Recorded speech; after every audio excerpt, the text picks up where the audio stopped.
कराटेमुळे असं म्हणतात की माणसाच्या आयुष्यामध्ये एक डिसिप्लिनची सवय लागते. बरोबर. तर कराटेमुळे तुमच्या आयुष्यामध्ये डिसिप्लिन कशा पद्धतीमध्ये रोल प्ले करत होता किंवा अजूनही करतोय, त्याच्याबद्दल तुम्ही काय सांगू शकाल? त्यावेळेस जर मला माझ्या आईने जबरदस्ती तिथे क्लासला नसतं पाठवलं, 5 वर्ष तू टाइमपास कर, मला काही माहित नाही, पण तुला तिथे जावं लागेल, हे डिसिप्लिन तिच्याकडनं आलं माझ्या. स्पोर्ट्सचा फायदा कसा काही ह्या फील्डमध्ये झाला तर सगळ्यात महत्वाचं दंगल मूवी, आमिर खान प्रोडक्शन, बरोबर. त्याच्यामध्ये मला काम करायची संधी मिळाली. तर तुम्हाला असं कधी झालं का की बाबा हे मला जमणारच नाहीये ना, आता सोडून द्यावं, अशी कधी इच्छा निर्माण झाली होती? मला सोडायचंच होतं, मला करायचंच नव्हतं. फक्त एक गोष्ट आहे, कराटेनी मला जे शिकवलं, डेअरिंग. असं होत नाही की म्हणजे स्वतःसाठी वेळच नाही, करेक्ट, तो काढावा लागतो. काय होतं माहितीये का, तुमचं जरी फिटनेस नसेल किंवा तुम्हाला त्यातलं नॉलेज नसेल, तर 1 तासामध्ये आम्ही जे सेशन देतो ना त्यांना, त्याच्यामध्ये जर कधी भविष्यात त्यांना असा प्रसंग आला तर त्यांच्याकडे डोक्यामध्ये काहीतरी कल्पना असते की आपण ह्यातनं कसं वाचायचं. आजकाल काय होतंय ना, प्रत्येकाला मेडल्स किंवा ट्रॉफी पाहिजे. करेक्ट. आमच्या गेममध्ये पण बऱ्याच स्पोर्ट्सच्या कॉम्पिटिशन्समध्ये आम्हाला ठेवावेच लागतात मेडल्स किंवा ट्रॉफी, की तुम्हाला कंपल्सरी मिळणार आहे, फक्त फर्स्ट सेकंड थर्ड मधलं कुठलं तरी मिळेल. मग तेव्हा पेरेंट्स पण खुश होतात की नाही, काहीतरी मिळालं, माझ्या मुलांनी काहीतरी अचीव्ह केलं. आणि मुलं आजकाल ते डिमोटिवेट होत आहेत सगळी, सारखेच काही झालं की डिमोटिवेशन, काही झालं की डिप्रेशन. तर अशी कुठली एखादी स्किल आहे किंवा अशी कुठली एखादी आर्ट फॉर्म आहे जो तुम्हाला अजूनही एक्सप्लोर करायला नक्की आवडेल? मला कलरीपट्टू शिकायचं.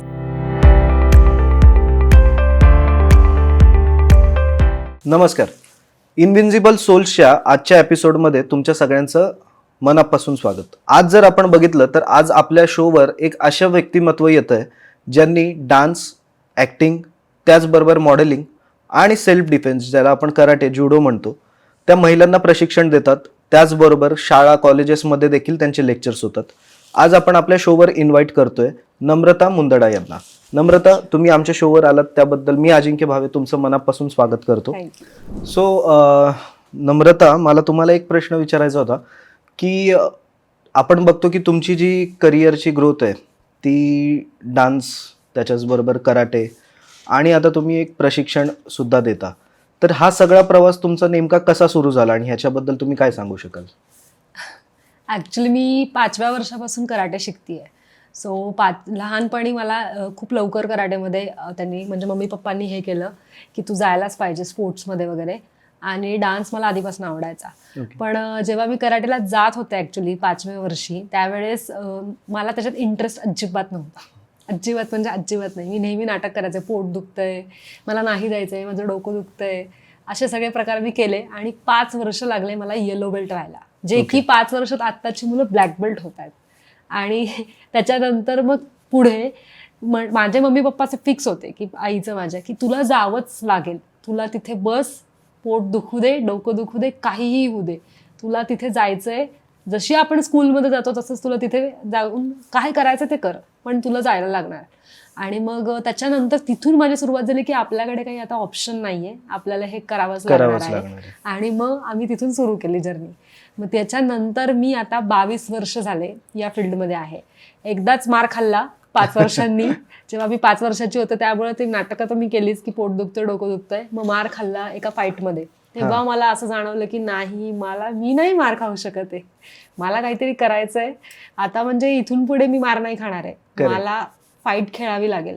मग दुसऱ्यांना मारताना जेव्हा आपल्याला ते कॉन्फिडन्स येतो, आणि तिथून पुढे माझ्या ज्या स्पर्धा सुरू झाल्या सगळ्या, तिथून मला वाटलं की नाही, आपण ह्याच्यात करू शकतोय, आपल्याला म्हणजे कराटेमध्ये आहे यश मिळू शकेल.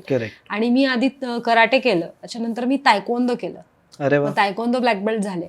मग माझा कॉन्फिडन्स अजून बिल्ड झाला. मग मी परत कराटेकडे वळाले. असा सगळा तो प्रवास माझा सुरू झाला. आणि मग मी 14 इयर्सची होते तेव्हापासून मी प्रशिक्षण द्यायला सुरुवात केली. 14 वर्षाची असताना. कारण त्याचं पण एक रिझन आहे की त्यावेळेस पैसे नसायचे जास्त. सो फीज, आमच्या ज्या एक्झाम्स असतात त्याच्या फीज, ब्लॅक बेल्टची फीज थोडी महाग होती. त्यामुळे मग तिथे आपल्याला काहीतरी करायचंय. आणि पहिल्यांदा इंटरेस्ट नव्हता, पण नंतर एवढा इंटरेस्ट आला की मला हे पूर्ण करायचंय, मी आता थांबवू नाही शकत. त्याच्यानंतर मग मी सुरू केलं की आपल्याला नाही, आता इथून पुढे काहीतरी करावं लागेल. सो माझे सर जे होते त्यांनीच मला सांगितलं, तू आमच्याचकडे कोचिंग कर, आम्हाला मंथली फीस देऊ नकोस.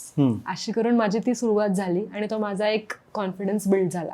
आणि तेव्हापासून मी प्रशिक्षण देते. मग माझे स्वतःचे क्लासेस झाले, स्वतःची अकॅडमी झाली आणि आता मी म्हणजे तुम्ही मला रात्री 3 वाजता जरी उठून म्हटलात की तुला आता सेमिनार द्यायचा आहे, तरी मी उठू शकते. आणि नॉर्मली तुम्ही तुमचं स्कूल एज्युकेशन जे आहे ते कुठून केलं कम्प्लीट मग? मी गरवारे कॉलेजला होते, BA इन Okay. सायकोलॉजीमध्ये होते. ते पण मला पूर्ण करायचं होतं, पण मग त्यावेळेसच माझ्या नॅशनल चॅम्पियनशिप होत्या. सो मी नेपाळला गेले होते खेळायला. सो MA करायला कंपल्सरी तुम्हाला हे सगळं सोडून द्यावं लागेल, पूर्ण तिथे तुमचा वेळ द्यायला पाहिजे असं HODनी सांगितलं होतं. सो मग मी म्हटलं की नाही, मला कराटेमध्ये आत्ता जर मेडल्स मिळत आहेत तर मग मी हे कंटिन्यू करेन. करेक्ट. त्यामुळे मग मी BA पर्यंत केलं सायकोलॉजीमध्ये. नॉर्मली जर आपण बघितलं तर तुम्ही कराटे व्यतिरिक्त तुमची स्वतःची डान्स अकॅडमी सुद्धा आहे आणि तुम्ही उत्कृष्ट पद्धतीमध्ये डान्स नृत्य देखील करता. तर मग ह्याची दोन्हीची तुम्ही ताळमेळ कसा हँडल करता? ऍक्च्युली त्याची पण एक स्टोरी आहे. हा. कराटे जेव्हा लावलं होतं त्यावेळेस मला भरतनाट्यम लावलं होतं. अच्छा. हा, तर मग मला दोन्हीमध्ये काही इंटरेस्ट नव्हता.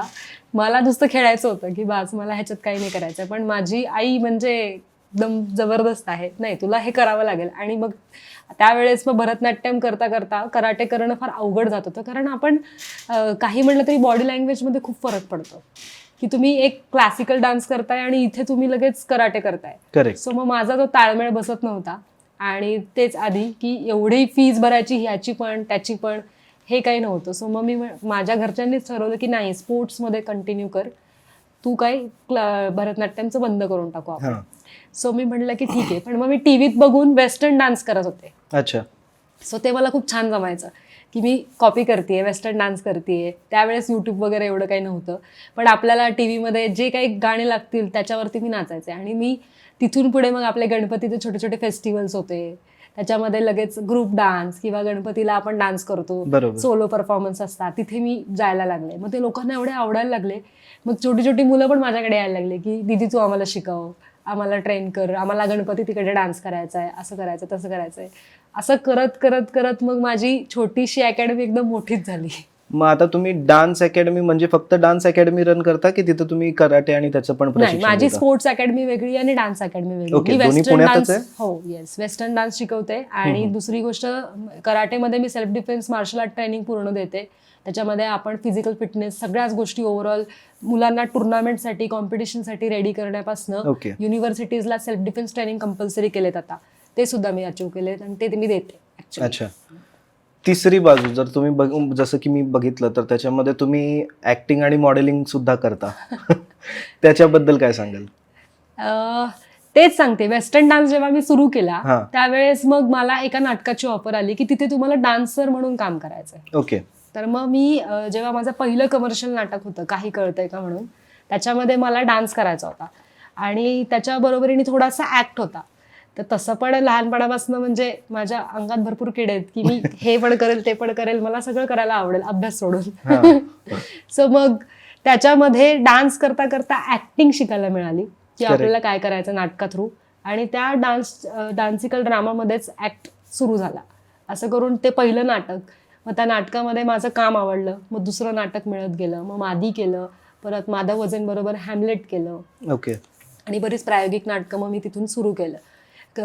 आणि त्याच्यानंतर पुढे मग लगेच म्हटलं की आता काहीतरी वेगळं केलं पाहिजे.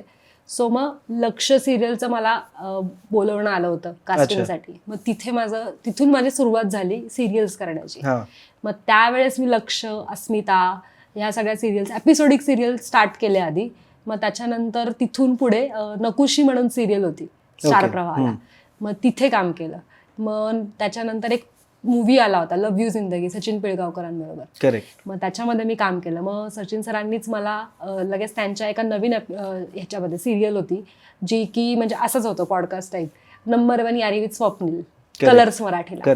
त्याच्यामध्ये मी ॲज अन अँकर त्यांनी मला तिथे कास्ट केलं होतं. मग तिथून सुरुवात झाली. आणि माझ्या स्पोर्ट्सचा फायदा कसा काय ह्या फील्डमध्ये झाला तर सगळ्यात महत्वाचं दंगल मूवी, आमिर खान प्रोडक्शन, त्याच्यामध्ये मला काम करायची संधी मिळाली. माझा एकदम छोटा रोल होता पण 13 दिवसाचा पूर्ण एक्सपिरियन्स होता त्याच्यामध्ये. आणि तिथे मला बॅकस्टेज पण त्यांना म्हणजे थोडंफार त्यांची एक हेल्प करता आली ॲज अ स्पोर्ट्समध्ये आणि कामही करता आलं. सो तो एक माझा छान एक्सपिरियन्स होता. अशी करत मला बरीच कामं मिळत गेली त्याच्यामध्ये. नॉर्मली आता तुम्ही बोलण्यामध्ये सांगितलं की तुम्ही ब्लॅक बेल्ट कम्प्लीट केलेले आहे, बरोबर. तर ब्लॅक बेल्टमध्ये काही लेवल्स येतात असं आम्ही Yes. ऐकलंय. तर ते तुमची नेमकी कुठली लेवल कम्प्लीट झालेली आणि त्याच्याबद्दल तुम्ही काय सांगू शकाल? मी तायक्वॉन्डो ब्लॅक बेल्ट केलं आणि मग नंतर मी कराटेकडे परत वळाले. हम्म. कारण काताज वगैरे मला खूप जास्त इंटरेस्ट होता काताजमध्ये. सो मग मी त्याच्यामध्ये ब्लॅक बेल्ट अचीव्ह केल्यानंतर पुढे 5th डॅन पर्यंत आता मी पोहोचली. अच्छा. तर 5th डॅन जो ब्लॅक बेल्ट आहे तो मी अचीव्ह जस्ट एक 3 इयर्स बॅक मी तो केला. आता पुढे 6th डॅन आहे, पण बघू कधी कसं होईल ते. त्याच्यासाठी फिजिकल फिटनेस पण तेवढा खूप पाहिजे. एक्झॅक्टली. नॉर्मली जर बघायला गेलं तर कराटेमुळे असं म्हणतात की माणसाच्या आयुष्यामध्ये एक डिसिप्लिनची सवय लागते. बरोबर. तर कराटेमुळे तुमच्या आयुष्यामध्ये डिसिप्लिन कशा पद्धतीमध्ये रोल प्ले करत होता किंवा अजूनही करतोय, त्याच्याबद्दल तुम्ही काय सांगू शकाल? ऍक्च्युली तेच आहे की त्यावेळेस जर मला माझ्या आईने जबरदस्ती तिथे क्लासला नसतं पाठवलं, 5 वर्ष तू टाइमपास कर, मला काही माहित नाही, पण तुला तिथे जावं लागेल, हे डिसिप्लिन तिच्याकडनं आलं माझ्यामध्ये. ऍक्च्युली बघायला गेलं तर की तुला काय म्हणजे स्कूलमध्ये जसं मुलांना आपण पाठवतो जबरदस्तीने, तुम्ही शिका नका शिकू, पण तिथे गेल्यावर तुम्हाला त्याची आवड आपोआप निर्माण होते. सो तिथे गेल्यानंतर मग मला ते समजलं की नाही, आपल्याला हे केलं पाहिजे, करायला पाहिजे. आणि मग तिथून मला जे काही डिसिप्लिन कराटे किंवा कुठलाही स्पोर्ट्स असू दे, तुम्ही कुठल्याही स्पोर्ट्समध्ये एनरोल व्हा, तुम्हाला डिसिप्लिन हे येणार म्हणजे येणार. स्पोर्ट्स आपल्याला ते शिकवतो, कॉन्फिडन्स आणि डिसिप्लिन. सो आणि कराटे गेमच डिसिप्लिनचा आहे. करेक्ट. त्यामुळे मला तो लहानपणापासून ते त्याच्यामध्ये आला. आणि मेन टायमिंग, तुम्ही तुमच्या टायमिंगला म्हणजे पंक्च्युअल पाहिजे. तुम्हाला हा टाइम दिलाय, 9 वाजता तुम्हाला तिथे पोहोचायचं आहे, आम्ही 9:45ला हजर असतो. एक्झॅक्टली. तर तसं जर इन केस लेट कधी गेलात तर मी त्याच्यावेळेस आधीच मेसेज करते. नाही, ज्यावेळेस तुम्ही स्टुडंट होतात त्यावेळेस तुमचे काही असे अनुभव आलेले आहेत का? कारण की तुम्हाला पहिल्यांदा नव्हतं करायचं, मग कधीतरी उशीरच गेले त्याच्यामुळे तिथे असं ऍक्च्युली आधी व्हायचं नाही, कारण आई सोडायची, हा. त्याच्यामुळे तिथे त्या टायमिंगला सोडायची आणि तिथनं परत मग येताना आम्ही एकटे यायचो घरी, असं होतं. त्यामुळे जावं तर लागायचंच. पण असं मी कधी वेळेच्या बाबतीत असं मी कधी केलं नाही की मला नाही जायचं किंवा नाही. तिथे जाऊन मी म्हणजे असे सरांना बहाणे भरपूर दिलेत की माझं पोट दुखतंय, मला आज नाही करायचंय, माझं डोकंच दुखतंय, असे भरपूर उद्योग झालेले आहेत. पण एकदा तेच सांगितलं मी की जेव्हा तुमच्यामध्ये ती डेअरिंग किंवा तो एक स्पार्क येतो ना की नाही आता मला करायचंय, हे मला नावं ठेवतायत की तू इतक्या वर्ष झाली बेल्ट नाही झाला तुझा, नुसतीच रडते इथे येऊन. मग हे माझ्या स्टुडंटनी ऐकलं तर ते हसतील ऍक्च्युली की हे असं नाही होऊ शकत, कारण टीचर आमच्यावर एवढ्या डिसिप्लिनने सांगतात नाही तुम्हाला हे करावंच लागेल. पण तो काळ वेगळा होता. तेव्हा अशी जबरदस्ती नाही, तेव्हा तुम्हाला येणं गरजेचं होतं. आत्ताचे पेरेंट्स कसे आहेत की 5 वर्षामध्ये 4 वर्षामध्ये नाही, पटापट तुम्ही बेल्ट करा. करेक्ट. त्यांचे तुम्हाला येतंय नाही येतंय हे नंतरचा भाग आहे. आमच्या मुलांनी हे अचीव्ह केलंय हे त्यांना जास्त इम्पॉर्टंट असतं. पण माझं असं नव्हतं. त्यावेळेस माझ्या मम्मीने, माझ्या आईने सांगितलं होतं की हिला जेव्हा येईल तेव्हा येईल, पण हिला तुम्ही शिकवा, ही ट्रेन झाली पाहिजे, आणि त्याचा फायदा इथे होतोय. नॉर्मली जसं तुम्ही म्हणलात की 5 वर्ष झाले तरी तुम्ही बेल्ट कम्प्लीटच केला नव्हता, तर तुम्हाला असं कधी झालं का की बाबा हे मला जमणारच नाहीये ना, आता सोडून द्यावं, अशी कधी इच्छा निर्माण झाली होती? मला सोडायचंच होतं. मला करायचंच नव्हतं. मी त्याच्यासाठी खूप गोष्टी केल्या, मला नाही करायचंय. मला फक्त माझे फ्रेंड्स खेळत होते जेव्हा, त्यावेळेस संध्याकाळची मुलं मुली मस्त खेळायचे, मला हे खेळायचं होतं, पण नाही, मला म्हणजे माझ्याकडे ऑप्शनच नव्हता. त्यामुळे मला नंतर तेच सांगितलं मी तुम्हाला की डेअरिंग ही कशी येते, ती आपोआप मनातनं निर्माण झाली पाहिजे. त्यामुळे मग मला ते झालं. नॉर्मली आम्ही कसं आहे, पहिल्यांदा ज्यावेळेस मूवीज बघायचो त्यावेळेस ब्रुसलीच्या काही मूवीज यायच्या, त्याच्यामध्ये आम्ही फक्त एक वर्ड ऐकायचो की कराटे, जुडो किंवा मग त्याच्याबरोबर मार्शल आर्ट्स. तर मार्शल आर्ट्स, कराटे आणि जुडो ह्या तिन्हीमध्ये नेमका असा काय फरक आहे जो तुम्ही सांगू शकाल की ते लोकांना कळला पाहिजे? Martial art is a form. Martial art मध्ये हे सगळे प्रकार येतात. मार्शल आर्ट एक नाव आहे फक्त. ओके. त्याच्यामध्ये तुम्ही कराटे, जुडो, कुंफू, सिकाई, मग कलरीपट्टू, हे सगळे मार्शल आर्टचे गेम्स आहेत. राईट. अशा पद्धतीने असं ते मार्शल आर्ट शिकतोय म्हणजे त्याच्यामध्ये काय शिकताय हे लोकांना माहितीच नसतं. आम्ही मार्शल आर्ट करतोय असं नाही होत. मार्शल आर्ट मध्ये खूप प्रकार आहे. आता MMA पण आहे. ओके. सो मग ह्या सगळ्या प्रकार आहेत मार्शल आर्टचे. ह्याच्यामध्ये तुम्ही काय लर्न करताय, तुम्ही कुठली डिग्री घेतली आहे, हे जास्त महत्वाचं आहे. ह्याच्यामध्ये जर बघायला गेलं तर सगळ्यात कठीण म्हणजे ज्यावेळेस तुम्हाला ट्रेनिंगमध्ये स्ट्रेचिंग शिकवली जाते, आम्ही ऐकलेलं आहे की त्यावेळेस मुलांना खूप त्रास होतो किंवा ओरडतात, तर तुम्ही तुमच्या स्टुडंटला तो प्रकार कशा पद्धतीमध्ये शिकवता? Flexibility is important. Without flexibility तुम्ही किक्स नाही करू शकत आणि तुमची स्ट्रेंथ पण नाही वाढवू शकत. त्यामुळे फ्लेक्झिबिलिटी ही हळूहळू डेव्हलप होते. असं नाही की आपण म्हणलं की तू आज स्प्लिट कर आणि तुला येईल. काही मुलांना वर्ष लागतं पूर्ण स्प्लिट यायला, काही मुलांना 1 महिन्यात पण येऊन जातं. इट्स डिपेंड ऑन तुमची बॉडी टाईप कसा आहे, तुम्ही कशी प्रॅक्टिस करताय त्यानुसार आपण त्यांना ती फिजिकल फिटनेस फिजिकल ट्रेनिंग देत राहतो.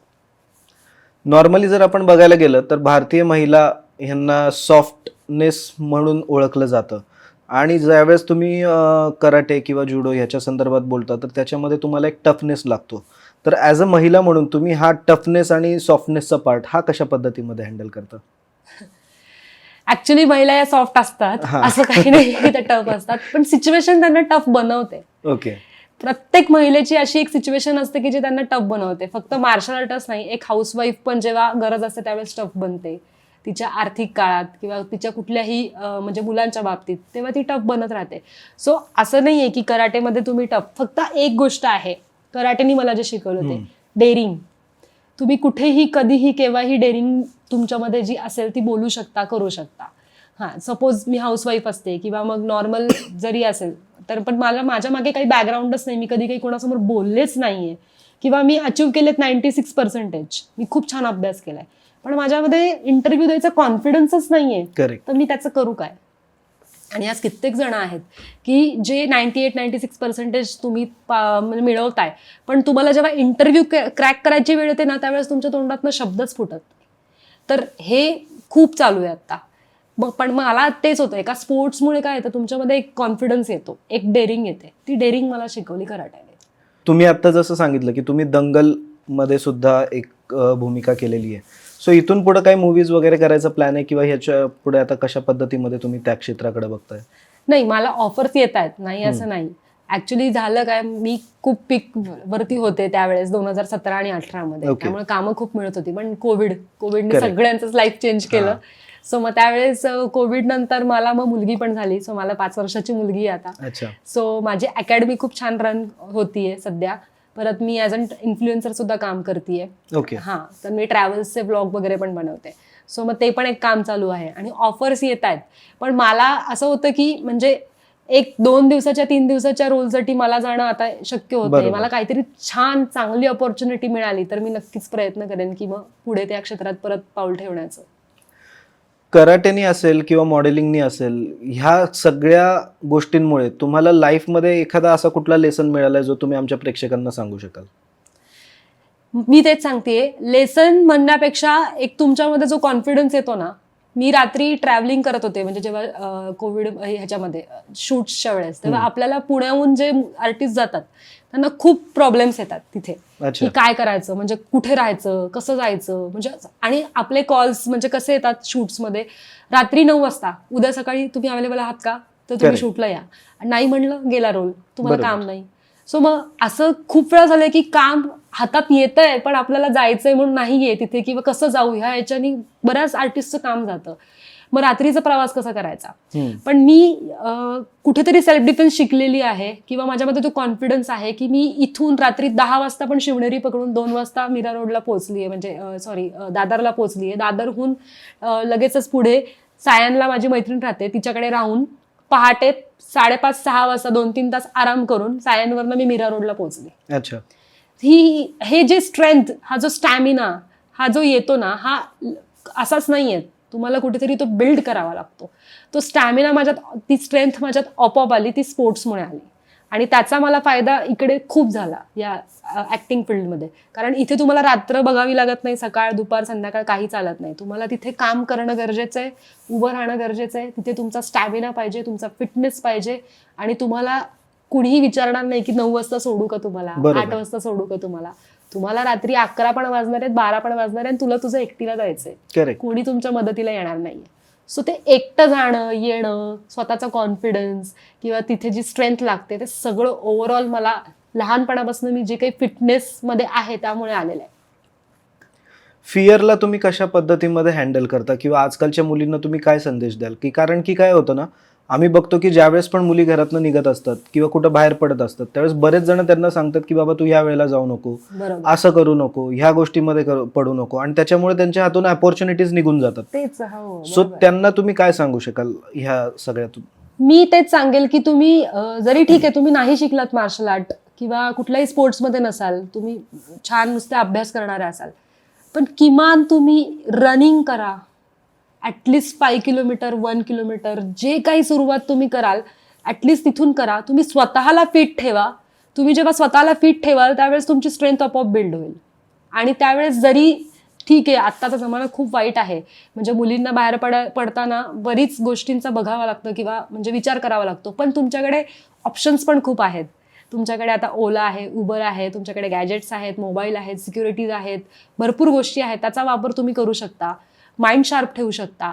पण जर तुम्हाला याच्यामध्येच कुठे सपोज बस जरी पकडायची म्हणली तर तुम्हाला पळता तर आलं पाहिजे, किंवा कुणी मागे येतोय माणूस आणि तुम्ही तुमच्याकडे मोबाईल आहे, तुम्ही मस्त फोन वगैरे कराल घरी, ठीक आहे, पण त्या सिच्युएशन मधनं तुम्हाला पळण्यासाठी ऍटलिस्ट रन तर करता आलं पाहिजे. 1 किलोमीटर तुम्ही म्हणजे 10 पानं टाकता पळता आलं पाहिजे तुम्हाला. ह्याच्यासाठी स्वतः पहिली फिट राहा.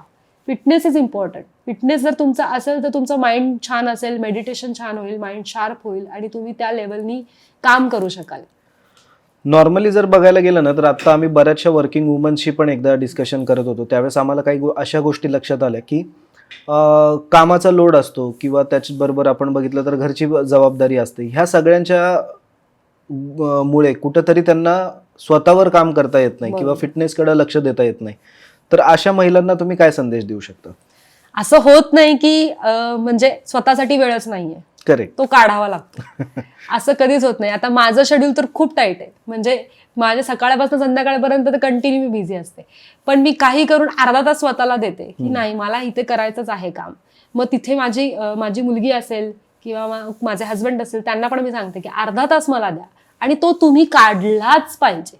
तो तुम्ही तुमच्या फॅमिलीला जर सांगू शकत नसाल की मला अर्धा तास पाहिजे माझ्यासाठी, तर मग तुम्ही स्वतःसाठी स्टँड काय घेणार? एक्झॅक्टली, कधी घेणार? तर मग तो अर्धा तास पाऊण तास तुम्ही मोबाईल नका बघू, टीव्ही नका बघू, जेवण वेळेवर करा, किंवा फॅमिली बरोबर एन्जॉय करताना पण तुम्ही स्वतःला सांगा किंवा त्यांना सांगा की मला अर्धा तास हवाय, बरोबर, मला अर्धा तास द्या, मी मस्त तुमच्याबरोबर सगळं काही छान एन्जॉय करेल, मी काय पाहिजे ते तुम्हाला बनवून देईन, फक्त हाफ एन आवर तरी मला माझ्या पुरता द्या. आणि हा स्टँड जर लेडीजनी घेतला तर सगळ्याच प्रश्न म्हणजे त्यांचे मिटतील. करेक्ट आहे. नॉर्मली जर आपण बघायला गेलं ना तर बरेच वेळा असं होतं की आम्ही ऐकतो की आता मोटिवेशनच कमी झालेलं आहे. तर तुमच्या बाबतीत असं कधी झालेलं आहे का? आणि जर तुमचं मोटिवेशन कमी झालं तर तुम्ही कुठल्या गोष्टींनी मोटिवेट करता स्वतःला परत? मोटिवेशन कसं असतं, मोटिवेशन कमी असं होत नाही. ती सिच्युएशन अशी येते की मोटिवेशन आपल्याला तर आता मला जे तसं पहिल्यांदा झालं तेव्हा माझी प्रेग्नन्सी. करेक्ट. कारण मी पूर्ण 22-23 वर्ष ह्या फील्डमध्ये आहे. परत मी मॉडेलिंग करत होती, ऍक्टिंग करत होते. कोविडमध्ये म्हणजे लॉकडाऊनमध्ये सगळ्या गोष्टी घडल्या, आणि जेव्हा माझं वजन मी होते लिटरली 48 kg. अच्छा. ज्यावेळेस मी म्हणजे अनमॅरिड होते त्यावेळेस, म्हणजे एकदम वेल मेंटेन असं छान, आणि डायरेक्ट त्याच्यानंतर मी 72. अरे बाप. सो मला इतकं टेन्शन आलं की म्हणजे मी कसं काय परत तिकडे येणार आहे, आणि माझ्या ज्या किक्स आहेत, माझी फ्लेक्झिबिलिटी, माझं सगळं परत कसं काय स्ट्रेंथ माझी येणार आहे स्वतःमध्ये. तर त्यावेळेस आणि म्हणजे खूप हे आलं होतं प्रेशर की म्हणजे माझे क्लासेस, अकॅडमी कोण चालवणार, सगळ्याच गोष्टी आल्या होत्या. आणि कोविड नंतर मग परत कामं मिळणं बंद झाली. आणि जेव्हा तुम्ही मॅरिड असता, जेव्हा तुम्हाला मूल होतं, त्यावेळेस समोरच्यांचा अप्रोच पण बदलतो की अरे ही काय काम करू शकणार, ही वेळ देऊ शकणार का? आता पूर्ण म्हणजे हिचं सगळं शेड्यूलच चेंज झालेलं आहे, आणि इंडस्ट्रीमध्ये तर हे खूप चालतं. बरोबर आहे. सो इंडस्ट्रीमध्ये तुम्हाला मेंटेन राहावंच लागतं. त्याच्यामुळे मग तो स्पॅन जो होता माझा, तो फार म्हणजे असं झालं की मला 6 महिने की काय करू मी. सो मी 2nd month मध्ये बेबी होती त्यापासूनच मी प्रॅक्टिस सुरू केली. डॉक्टर म्हणले तू एवढा लोड घेऊ नको, होईल तुझ्यानी. पण त्यावेळेस लकीली ऑनलाईन क्लासेस सुरू झाले होते. बरोबर. सो ते ऑनलाईन क्लासेसमुळे मला ती प्रॅक्टिस सुरू झाली माझी, की मी इंटरॅक्ट करत होते लोकांना, म्हणजे माझे स्टुडंट्स जे ऑनलाईन अटेंड करत होते. आणि तिथून मग मी परत म्हणलं नाही, मला आता परत बॅक टू यायचं. आणि साधारणतः जर तुम्ही बघायला गेलं तर बॅक टू ट्रॅक यायला परत किती दिवस लागले तुम्हाला? मला तरी वर्ष, 1 वर्ष. असं नाही म्हणू शकत ना, की कारण आपल्याकडे जबाबदारी पण असते. एक्झॅक्टली. जर माझ्याकडे कोणी नसतं आणि मी एकटी असते तर मी खूप लवकर अचीव केलं असतं, पण मला तिला द्यायचं, सपोर्ट पण करायचा होता, मला तिचं पण बघायचं होतं, परत बाकीच्या गोष्टी पण बघायच्या होत्या. त्यामुळे असं एकदम मी डाएटच करते आणि मी एकदमच स्ट्रेच करते स्वतःला असं नाही. मी हळूहळू हळूहळू स्वतःला वेळ देऊन मग बॅक टू नॉर्मल आले. नॉर्मली जर आपण बघायला गेलं ना तर आता एक गोष्ट प्राकर्षाने आपल्याला जाणून येते की बरेच जण म्हणतात की तुम्ही ह्या डायटिशियनकडे जा, अशा पद्धतीमध्ये डाएट फॉलो करा, त्याच्याने तुम्ही कमी व्हाल, एकच वेळा खा किंवा खाऊच नका. अशा लोकांना तुम्ही काय सांगू शकता? मी सांगेल योग्य डॉक्टरांचा सल्ला घ्या. Okay. असं नाही की तुम्ही गुगलवर सर्च करताय, युट्यूबवर सर्च करताय आणि तुम्ही तुमच्या मनानेच डाएट करताय. प्रत्येकाची बॉडी टाईप वेगळा आहे. करेक्ट. प्रत्येकाला काहीतरी एक पित्त असतं किंवा कुठला तरी एक दोष असतो जो आपल्या बॉडीमध्ये असतो, तो माहीत नसतो. कुणाला थायरॉइड असेल, कुणाला शुगर असेल, त्याप्रमाणे तुमचं डाएट पाहिजे. तुम्हाला जर ऍसिडिटी असेल आणि तुम्ही म्हणाल मी एकच टाइम खाते, तर मग तसं चालणार नाही ना तुम्हाला. त्याच्यासाठी तुम्हाला फिटनेस पण गरजेचं आहे आणि डाएट पण गरजेचं आहे. पण तुम्हाला जर त्यातलं नॉलेज नसेल तर तुम्ही प्लीज तज्ञांचा सल्ला घ्या. डायटिशियनकडे प्रॉपर जाऊन त्या काय सांगतायत ते फॉलो करा. लोक खूप जातात डॉक्टरांकडे, खूप पैसे देतात हो. आणि पाहिजे तेच करतात. आपण म्हणतो ना की डिसिप्लिन हा शेवटी तुम्हाला डाएटमध्ये जरी असेल, एक्सरसाइजमध्ये असेल, तिथंही डिसिप्लिन येतोच. माझ्यामध्ये तुम्हाला कराटे, जुडो ह्या सगळ्यामुळे कुठं ना कुठं तरी एक डिसिप्लिन होता, म्हणून तुम्ही त्या गोष्टीला अचीव्ह करू शकले. अदरवाईज ज्यांना डिसिप्लिन नाहीये ती लोक अचीव्हच करू नाही शकत. बरोबर. कन्सिस्टन्सी ही प्रत्येक ठिकाणी असावी लागते. तर बरोबर. त्या कन्सिस्टन्सी बद्दल तुम्ही काय सांगू शकाल? तुम्हाला स्वतःला मोटिवेट व्हावं लागेल. तुम्हाला तुमची स्ट्रेंथ बिल्ड करावी लागेल. रोज सकाळी रात्री स्वतःला असं हॅमरिंग करावं लागेल की मला हे करायचंय, मला हे करायचंय, मला हे करायचंय. काहीही असू दे, मला जिथे तुम्हाला 2 मिनिटं असतील त्याच्यामध्ये पण मला वेळ मिळतोय, मी ती गोष्ट करणार आहे. असं नाहीये की म्हणजे गिव्हअप नाही करायचंय कुठल्याही गोष्टीमध्ये. मी बिझी आहे, मला करायचंय. मी आज माझा बर्थडे, मला करायचंय. मला बाहेर जायचंय, तरी सुद्धा मी करणार आहे. जी काही गोष्ट तुम्हाला अचीव्ह करायची आहे त्या गोष्टीमध्ये तुमचं सातत्य असेल ना तरच तुम्हाला ती मिळणार आहे. नाहीतर तुमचं ब्रेन तुम्हाला सांगत राहणार आहे की नको हे नको करू, नको हे नको करू. पण ब्रेनला तुम्ही सांगितलं पाहिजे की नाही तू हेच करायचंय, तू माझं ऐकायचंय, मी तुझं ऐकणार नाही. हे आपण ब्रेनला सांगणं खूप गरजेचं आहे आणि ते तुम्हाला प्रॅक्टिसनीच होणार आहे. असं नाही की तुम्ही म्हणाल की आज नाही उद्या करतो, उद्या नाही परवा करतो, मग ते कधीच अचीव्ह नाही होणार आहे. नॉर्मली जर आपण बघायला गेलं तर तुमच्या प्रेग्नन्सीच्या व्यतिरिक्त जर आपण बघितलं तर असा कुठला आयुष्यातला एक कठीण प्रसंग होता की ज्याच्यातून तुम्ही खूप चांगल्या पद्धतीमध्ये कमबॅक करू शकले असं तुम्हाला वाटतं? प्रसंग असं नाही म्हणता येणार, पण काही माणसं अशी भेटतात की आपल्याला संगत असते, जी Correct. संगत चुकीची भेटली ना की मग सगळा प्रॉब्लेम होऊन जातो. सो मला म्हणजे ज्या वेळेस मी ऍक्टिंग फील्डमध्ये त्यावेळेस माझे क्लासेस चालवायला कराटेचे किंवा जे काही मी अकॅडमी चालवत होती त्यावेळेस मी अशी स्टुडंट्सच्या भरोशावर वगैरे देऊन अच्छा. मी माझं काम करत होते. पण त्याच्यानंतर मग मला असं जाणवलं की नाही म्हणजे कुठेतरी हे प्रॉब्लेमॅटिक होतंय की म्हणजे माझं सगळीकडे लक्ष नाही जात आहे, तर मग आपण कोणावर विश्वास नाही ठेवला पाहिजे. सो मग अशा गोष्टी भेटल्यात किंवा लोक अशी भेटतात ना की ते आपल्याला असं म्हणजे फसवून टाकतात बरोबर. एखाद्या गोष्टीमध्ये. सो माझ्या अकॅडमीचे जे काही गोष्टी होत्या त्या गोष्टी सपोज मी त्यांना करायला सांगितलं तर त्या व्हायच्याच नाहीत किंवा काय. आणि त्यावेळेस माझ्याकडे 150 स्टुडंट्स होते त्यावेळेस. म्हणजे ही गोष्ट आहे 2013 आणि 12ची. ओके. 150 12-13 मध्ये असणं खूप मोठी मोठी गोष्ट होती. त्यावेळेस माझ्याकडे 150 मुलं होती आणि माझ्या 3 बॅचेस रन व्हायच्या. सो मला ते मॅनेज करणं फार अवघड व्हायचं. सो मी माझे पार्टनर होते किंवा माझे जे स्टुडंट्स होते त्यांना दिले, पण त्याच्यातनं फार फसवाफसवीचा प्रकार झाला. पार्टनरशिपमध्ये तर काही करू नये हे त्यातून मी शिकले. जे काही करायचं ते स्वतः करायचंय आणि जे काही इन्स्ट्रक्टर असेल त्यांना मग व्यवस्थित चेन वाईज आम्ही मग ती अकॅडमीला आम्ही बरोबर हे केलं. पण तो एक गोष्ट होती की मला ते मॅनेज करणं फार अवघड जायचं. मी ऍक्टिंग पण करते, माझे शूट्स पण चालू आहेत आणि हे पण चालू आहे. पण मल्टीटास्किंग असणं कधीही चांगलं, कारण कोविडमध्ये ते मला कळलं की मला जेव्हा हे बंद झालं त्यावेळेस हे अर्निंग सुरू होतं. बरोबर. सो दोन्हीचा मला कुठे ना कुठे सगळ्या गोष्टीचा फायदाच झालाय. नॉर्मली जर आपण बघायला गेलो तर मल्टीटास्किंग जर तुम्ही आता सांगितलं तर मल्टीटास्किंग करताना तुम्हाला कधी असं झालंय का की बाबा सगळ्याच गोष्टींचं प्रेशर येतंय, मग ते कशा पद्धतीमध्ये हँडल करायचं, त्याच्यासाठी कुठली तरी एखादी गोष्ट सोडूनच द्यायची, असं केलंय कधी? आधी तेच होत होतं माझं की मी काय करू, मी अकॅडमी पण चालवती पण तिथनं फोन येतात की शूट पण आहे. मग मी ते गोष्टी ठेवल्या, पण मी त्या मॅनेज केल्या बरोबर. जरी मला लॉस झाला पण मला माहिती होतं की मला हे करायचंय. मी इथून वरती गेले तर माझं हे पण वर जाणार आहे. जर मी फेमस झाले तर माझी अकॅडमी पण फेमस होणार आहे. त्यामुळे मी त्यावेळेस सिरियल आणि ह्या गोष्टी केल्या.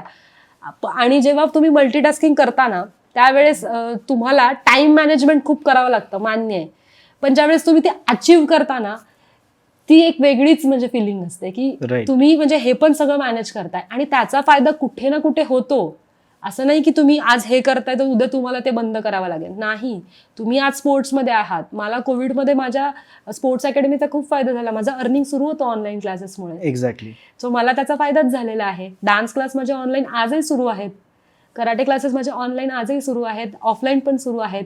शूट्स ठीक आहे, आज त्यावेळेस जे मी सिरियल्स वगैरे करत होते ते आत्ता सिरियल नाही, पण मी आज इन्फ्लुएन्सर म्हणून खूप चांगलं काम करते आणि मला खूप प्रोजेक्ट्स येत आहेत. सो माझ्या सगळ्या गोष्टी मॅनेज होतात आणि परत मी बॅक टू नॉर्मल आले. सो मला मॉडेलिंगची कामं पण मिळतात. एक्झॅक्टली. सो मल्टीटास्किंग आणि आजकालच्या जगात करणं गरजेचंच आहे. नाहीतर तुम्हाला पर्यायच नाहीये. चॅट जीपीटीला कसं तुम्ही सगळं विचारता, जेमिनीला पण तुम्ही सगळं विचारता, त्यांना सगळ्याचे आन्सर्स माहिती असतात. तुम्हाला जर कॉम्पिटिशन मध्ये राहायचंय तर तुम्हाला एकावरती डिपेंडेंट राहून नाहीच चालणार आहे. तुम्हाला सगळं करता आलं पाहिजे. नॉर्मली ज्यावेळेस आपण बघतो ना की एखादा व्यक्ती असेल त्याला काय होतं ना की बरेच वेळा ज्यावेळेस एखादी गोष्ट स्ट्रेस देते, फॉर एक्झाम्पल जसं तुम्ही सांगितलं की बिझनेसमध्ये तुम्हाला झालेले लॉस किंवा पार्टनरशिपमध्ये झालेले प्रॉब्लेम, ह्या सगळ्या गोष्टींना ॲज अ वुमन म्हणून हँडल करणं किती कठीण होतं आणि त्याच्यामध्ये तुम्हाला घरच्यांचा सपोर्ट कशा पद्धतीमध्ये मिळाला? घरच्यांचा सपोर्ट होता म्हणूनच हे झालं. सगळ्यात मेन माझी आई भयंकर सपोर्टिव्ह आहे. म्हणजे तिनेच मला सांगितलं तुला शूट करावं लागेल, तुला जर अपॉर्च्युनिटी येते तर सोडायच्या नाहीये, तुला ते करावं लागेल. 1 महिना अकॅडमी बंद ठेव, 1 महिन्यानंतर तू परत बिल्ड करशील. हा कॉन्फिडन्स तिनेच मला दिला. ओके. त्यामुळे आणि टच वूड की मला माझ्या स्टुडंटचे जे पेरेंट्स होते त्यांनी खूप सपोर्ट केला की मॅम तुम्ही जर एवढ्या वरती जाताय तर तुम्ही जा, तुम्ही जर छान सिरियल वगैरे करताय तर आमची मुलं पण पुढे कुठे ना कुठेतरी घडतील. बरोबर. आणि माझ्या कॉम्पिटिशन्स टुर्नामेंटसाठी मुलं आपोआप रेडी होतच होती. मग तिथे पण मी बऱ्याच वेळा मुंबईत बसून ऑनलाईन सेशन्स घेतलेले आहेत, असं नाही की नाही घेतलेले. त्यामुळे ह्या सगळ्या गोष्टीचं मला असं कधी हे नाही वाटलं की मी नाही करावं किंवा करावं. उलट मला जास्त फायदाच झाला. आणि सपोर्टिव्ह लोक भेटणं खूप गरजेचे असतात. जरी तुमचे पार्टनर किंवा जरी तुमचे काही जण जरी तुम्हाला 4 लोक फसवतील पण मागे माझ्या 10 लोक उभे असतील, एवढं मला माहिती होतं. त्याच्यामुळे ते माझं झालं. तो फेज गेला एक. नॉर्मली आम्ही असं ऐकलंय की तुम्ही सेल्फ डिफेन्सचे जे क्लासेस घेतात ते तुम्ही बऱ्याचशा कॉलेजेस आणि स्कूलसाठी सुद्धा घेता. तर तो अनुभव कसा असतो, त्याच्याबद्दल काय सांगू शकाल? ती सेल्फ डिफेन्स हे आता गव्हर्नमेंटनी कंपल्सरी केलंय. तुम्हाला इयरली सेशन्स देणं गरजेचं आहे. सो आता वुमेन्स डे आहे, तर वुमेन्स आत्ताच माझे कंटिन्युअसली 3 ते 4 सेशन्स आहेत लाईनअपला लगेचच ह्याच वीकमध्ये. सो मग तुम्हाला सेल्फ डिफेन्स शिकणं गरजेचं आहेच, पण 1 तासात मी तुम्हाला सेमिनार देईल, टेक्निक्स दाखवेल, लेक्चर्स देते, सगळी मुलं बसतात वगैरे. त्याचा फायदा खूप होतो.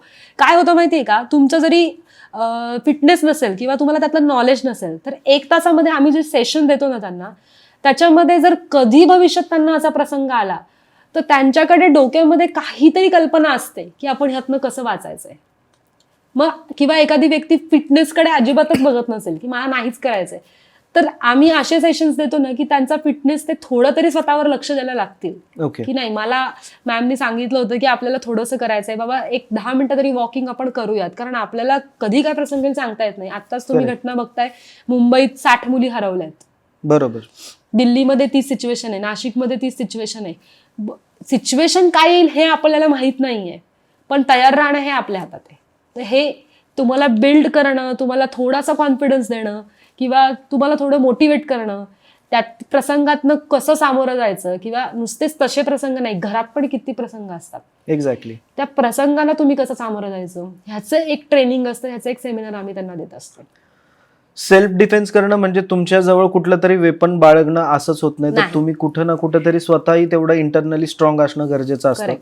बऱ्याचशा महिलांकडनं सुद्धा आम्ही ऐकलेलं आहे की तुम्ही एखादं छोटं वेपन कॅरी करा, पण ते चालवता तर आलं पाहिजे. त्याच्याबद्दल तुम्ही काय ती डेअरिंग तर पाहिजे. एक्झॅक्टली. माणूस समोर येतोय तेव्हा हात असे थरथर कापतात. इव्हन माझ्या समोर जरी 10 लोक आली, मी कितीही मोठी ब्लॅक बेल्ट असेल तरी मी नाही मारू शकत त्यांना. मला त्या सिच्युएशनला माझं डोकं चालवायचंय. एक्झॅक्टली. की मला कुठून पळायचंय, किंवा मी कुणाला फोन लावू, किंवा मी काय करू, किंवा कसं यांना मी म्हणजे सामोरं जाऊ, हे मला पण विचार करण्याची चालना मिळाली पाहिजे ना डोक्याला. बरोबर. तुम्ही किती नाईफ ठेवा, तुम्ही किती मिरचीची पुडी ठेवा, पण ती काढता तर आली पाहिजे. आणि तुमचं ट्रेनिंग गरजेचं आहे, तुमचं कॉन्फिडन्स गरजेचं आहे, तुमच्या आवाजात दम पाहिजे. तुमचा आवाज जर मोठा खणखणीत असेल ना, 4 लोक गोळा व्हायला पाहिजेत तिथे. एक्झॅक्टली. तर तुमच्यात ती स्टॅमिना किंवा ती स्ट्रेंथ येणार आहे. सतत प्रवास करत असताना वेळेचं बऱ्याच वेळा नियोजन चुकत असतं. मग ह्याच्यामधून तुम्ही फिटनेसच्या गोष्टीकडे कसं लक्ष देता? कारण की तुम्ही आत्ताच सांगितलं तुम्ही ट्रॅव्हल ब्लॉग पण करता. करेक्ट. मग त्यावेळेस ट्रॅव्हलिंग मध्ये असताना किंवा सपोज एखादी फ्लाईटच आता मिस झाली किंवा ट्रेनचाच टायमिंग चुकलाय, मग त्यावेळेस तुम्ही कसं हँडल करता? फिटनेस कसं असतं, आपल्याला माहिती असतं की आपण ट्रॅव्हलिंग करणार आहोत आणि आपल्याला कुठे काय करायचं आहे. सो मग जर 4 दिवसांनंतर आम्हाला जायचं आहे तर त्याच्या आधीच मी माझं जे काही शेड्यूल असेल ते मी प्रॉपर करते की मला आज इकडे जायचं आहे, मला इथे जिमला जाणं गरजेचं आहे, मला माझ्या ह्या प्रॅक्टिस गरजेच्या आहेत. इव्हन माझ्या क्लासेसचे शेड्यूल्स पण मला तसे मॅनेज करावे लागतात. माझा अल्टरनेट डेज असेल तर मला फुल वीक घ्यावा लागतो Correct. किंवा सेशन्स घ्यावे लागतात. सो हे आपल्याला माहिती असतं, फक्त करायचं का नाही करायचं हे आपल्या हातात असतं. आणि जरी मी बाहेर गेले तरी सुद्धा कधी वाटलं की म्हणजे छान निसर्ग आहे, छान रिसॉर्ट आहे, तर एक रन करून यायचा किंवा कुठेतरी टेकडी चढून यायची, ट्रेकिंग करून यायचं. काय लागतं 10 मिनिटं पळायला किंवा 10 मिनिटं वर्कआउट करायला, काही नाही Exactly, लागत. आणि मोठ्या मोठ्या हॉटेल्समध्ये आज जिम पण आहेत, योगा सेशन्स होतात, ते अटेंड करायचे. सो मग करेक्ट. राहायचं फिट म्हटल्यावर कसंही राहू शकतो. हा, फक्त बाहेर गेल्यावर आम्ही डाएटचा विचार नाही करत, भरपूर खातो. नॉर्मली जर बघायला गेलं तर नम्रताला आम्ही पुढच्या 5 वर्षांनी कुठे बघू शकतो, ह्याच्याबद्दल नम्रता स्वतः काय सांगू शकेल? आत्ता तर खरं मला माहित नाही की मी 5 वर्षांनी कुठे असेल. हा, पण मला एवढं नक्की माहिती की मला जे अचीव्ह करायचं ते मी अचीव्ह करणार आहे. मला एक छान पर्सनॅलिटी व्हायचं होतं, जेणेकरून लोक माझ्याकडे बघून इन्स्पायर्ड तरी होतील काहीतरी, की बाबा नाही असं काहीतरी आपण बनूयात, किंवा ही व्यक्ती छान आहे एवढं जरी लोकांनी म्हटलं की हिच्याकडनं थोडंफार शिकलं पाहिजे. मनापासून म्हणते मी, असं नाही की कराटे शिकवते म्हणून कराटे शिकलं पाहिजे, डान्स शिकलं पाहिजे. ऍज एक पर्सनॅलिटी पण आपण खूप शिकतो. ॲज अ इन्फ्लुएन्सर म्हणून पण आपल्याला असं वाटतं की अरे यांचं छान आहे हा काम, हिला आपण बरोबर. फॉलो करूयात. हेच माझं टार्गेट आहे की पुढील 5 इयर्समध्ये किंवा 1 इयरमध्ये 2 इयरमध्ये लोकांपर्यंत पोहोचणं जास्तीत जास्त. नॉर्मली जर आपण बघायला गेलो तर अशी कुठली एखादी स्किल आहे किंवा अशी कुठली एखादी आर्ट फॉर्म आहे जो तुम्हाला अजूनही एक्सप्लोर करायला नक्की आवडेल? मला कलरीपट्टू शिकायचं. अच्छा, त्याच्याबद्दल काय सांगू शकाल तुम्ही? मी खूप प्लॅन करतेय कलरीपट्टूचा की मला ते शिकायचं आहे. आणि मर्दानी खेळ मी करतेच, मला स्टिक, लाठीकाठी, तलवारबाजी, दांडपट्टा हे सगळं येतं. ओके. पण जो आपला इंडियन फॉर्म आहे, जो आपलं आहे, म्हणजे हे सगळं आपलंच होतं मार्शल आर्ट, पण इथून बाहेर लोक घेऊन गेले आणि त्यांनी ते एक्सपांड केलं. Actually exactly. जपानला कराटे गेलं त्यामुळे तिकडनं कराटे आलं, सेम तायक्वॉन्डोचं झालं. पण हा फॉर्म हा आपल्या इंडियातनं आलेला आहे, बेस आहे कलरीपट्टू. आणि त्याचं ट्रेनिंग मी कधीतरी घेईनच, हे फिक्स आहे. आणि दुसरी गोष्ट, ट्रेकिंगमध्ये मला खूप जास्त इंटरेस्ट आहे. सो मला इतक्या दिवस कधी ती करता नाही आलं, कारण खूप सारं बिझी शेड्यूल होतं. पण आता सगळ्या घरच्यांचा सपोर्ट आहे, हस्बंडचा सपोर्ट आहे, फॅमिलीचा सपोर्ट आहे. तर आणि माझी मुलगीच मला इन्स्पिरेशन देते की नाही तू जा, तू या डोंगरावर चढ, तू त्या माउंटनला जाऊन ये. सो पुढे माझे ट्रेकिंगचे बरेच प्लॅन्स आहेत. नॉर्मली जर बघायला गेलं ना तर कुठल्याही गोष्टीमध्ये जसं फॅमिली इम्पॉर्टंट असते, तसं आता तुम्ही दोन्ही फॅमिलीजचा उल्लेख केलात, तर तुमची लग्नाआधीची लाईफ आणि लग्नानंतरची लाईफ ह्याच्यामध्ये काही बदल जाणवतो? खूप. मी मारवाडी आहे अच्छा. लग्न आधी, आणि आता कुलकर्णी झाली आहे. ओके. तर मग खूप ड्रास्टिक चेंज आहे आमच्या दोन्ही फॅमिलीमध्ये. आमची फॅमिली एकदम ओपन माइंडेड होते, म्हणजे मारवाडी जरी आहे तरी असं ऑर्थोडॉक्स फॅमिलीमध्ये मी नाही वाढलेले. मी खूप छान अशा, म्हणजे मला फुल सपोर्ट आहे माझ्या फॅमिलीचा की तुला हे करायचं तू हे कर, तुला ते करायचं ते कर. हा, माझ्या पप्पांचं फक्त एवढं आहे की म्हणजे 14व्या-15व्या वर्षीच त्यांनी आम्हाला बाहेर काढलं. स्वतः कमवायचं, स्वतः खायचं, जे काही फीज असतील ते तुम्ही तुमच्या भरायच्या, ऍटलिस्ट घरात कमवून काहीतरी आणायचं. असं नाही की आयतं ताट दिलंय हातामध्ये की चल आता मी करतो तू बस किंवा काय. आजपर्यंत नाही, मी 14 एज असल्यापासून कमवतीये. त्यामुळे माझ्याकडे ते एक मारवाडी लोकांमध्ये असतं पण की तुम्ही मॅनेजमेंट छान करू शकता पैसे, तसं.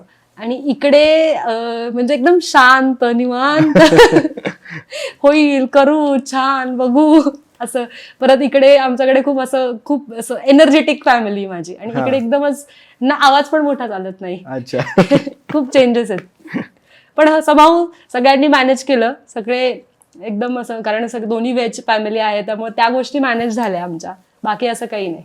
नॉर्मली आता आपण जसं बघतो ना की एखाद्या स्त्रीला कधी आयुष्यामध्ये सपोज कधी अपयश आलं तर त्या आजकाल काय करतात ना, डायरेक्टली डायरेक्शनच चेंज करून टाकतात, दिशाच बदलतात. म्हणजे आज मला हे काम नाही जमलं, एखाद्या ठिकाणी इंटरव्ह्यूला गेलो, तिथं जर नाही झालं तर तो मार्ग सोडून परत दुसऱ्या मार्गाला लागतात. तर अशा मुलींना तुम्ही काय मेसेज देऊ शकता? भरकटून काहीच फायदा नाही, तिथेही अपयशच येणार आहे. जर तुम्ही एका ठिकाणी डिपेंड ऑन तुमचं फील्ड की तुम्हाला नाहीच आहे इंटरेस्ट, म्हणजे इंटरेस्टच नाहीये की म्हणजे आता मला जर तुम्ही सांगितलं की तू परत MA करायला घे तर मला नाहीये इंटरेस्ट आता परत MA करण्यात. सो पण मला इथे जर इंटरेस्ट आहे तर मी त्याच्यात जाणार आहे. पण तुम्हाला कशातच करायचं नाही, हे पण नको ते पण नको, मग तुमचं अवघड आहे. फोकस असणं खूप गरजेचं आहे. मेडिटेशननीच तुम्हाला ते फोकस तुमचा काय असेल तो क्लिअर होईल की मला हेच करायचं आहे, आणि तो योग्य वयात झाला तर खूप बेस्ट आहे. नाही तर आपण म्हणजे मी तेच सांगितलं की मी त्यावेळेस जर सिरियल्स वगैरेच्या वेळेस जेव्हा मी करत होते त्यावेळेस मी क्लासेस अकॅडमी रन करत होते, त्यावेळेस माझं अर्निंग सुरू होतं. मी लहान एज ग्रुपमध्ये 16, 17, 18 एज ग्रुपमध्ये माझं अर्निंग होतं. सो मला मुंबईला जायला यायला घरी पैसे मागावे नाही लागले. बरोबर. कारण आपलं फील्ड असं आहे की पैसे मिळतील का नाही माहित नाही, मिळाले तरी ते 3 महिन्यांनी मिळतात. करेक्ट. सो आपल्याकडे तुम्ही फायनान्शियली खूप स्ट्रॉंग पाहिजे, आणि एक वुमेन म्हणून तुम्ही नवऱ्यावर डिपेंडंट आहात किंवा घरच्यांवर डिपेंडंट आहात, हे सगळ्यात चुकीचं आहे. तुम्हाला तुमच्या पायावर उभं राहणं गरजेचं आहे. वेळ कुठली येईल सांगता येत नाही त्याच्यासाठी, त्यामुळे फोकस. नॉर्मली जर आता आपण अजून एक गोष्ट तुम्ही न्यूजमध्ये बघितली आहे का नाही मला माहिती नाही, पण एका कोरियन गेममुळं आता लेटेस्ट 3 मुलींनी आत्महत्या केली. ओके. ज्याच्यामध्ये ती गेमनी त्या मुली इन्फ्लुएन्स झाल्या आणि त्यांनी ते बघितलं आणि त्याच्यामध्ये टास्क अलॉट केले जातात. येस, ते आता खूप चालू आहे. तर त्याच्याबद्दल तुम्ही काय सांगू शकाल? मोस्टली ह्याच्यासाठी आपल्याला पॅरेंट्सला थोडंसं सजेस्ट करावं लागेल. तुम्ही पॅरेंट्सला काय सांगू शकता? मी तेच सांगेल, तुम्ही एनरोल करा मुलांना बाहेरच्या ऍक्टिव्हिटीजमध्ये, इनडोअरपेक्षा आउटडोअर ऍक्टिव्हिटीजमध्ये एनरोल करा. थोडा वेळ द्या. आज तुमच्याकडे वेळ कमी आहे, माझ्याकडे कित्येक पेरेंट्स आहेत की मी एक लेडी ट्रेनर आहे म्हणून माझ्याकडे पाठवतात. खूप पेरेंट्स आहेत, कारण त्यांना माहिती आहे की कुठेतरी एक लेडीजचं महत्व काय आहे किंवा त्या कसं शिकवू शकतील, किंवा आजकालचं जग असं झालंय की खूप भीती वाटते कुठल्याही जेंट्सकडे पण पाठवायची मुलींना. आणि पण त्याच्यामुळे तुमचे स्पोर्ट्सच बंद आहेत.